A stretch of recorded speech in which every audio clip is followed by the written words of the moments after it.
Right, so here's the next step with the MG ZS, our little orange car. So before I end up having to go further, I'm going to make sure that the remote's fine, because I can't open the car. Now obviously you need one of these, which is a CR2032. I usually give out £4 on Amazon and get 10 of them. So the first thing we're going to do is open this, take out the spare key.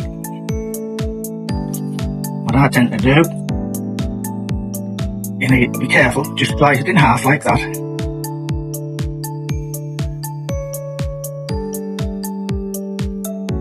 And then I remove this. It's handy just to use that actually to get it out.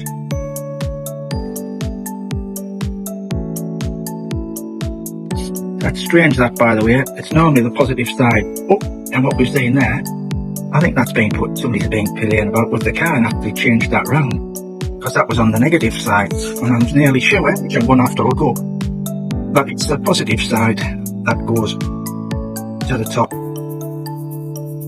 You know, the old ones used to have a little light on and bip.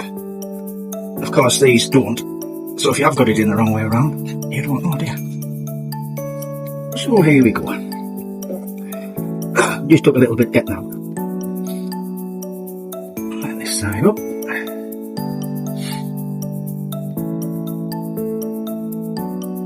There you go. Press it hard together. It does clip together. And don't forget, even though we had problems getting this thing to work, get the spare key down there. So I made a little array. The battery goes positive side down. Remember that, folks. Positive side down, not positive side up.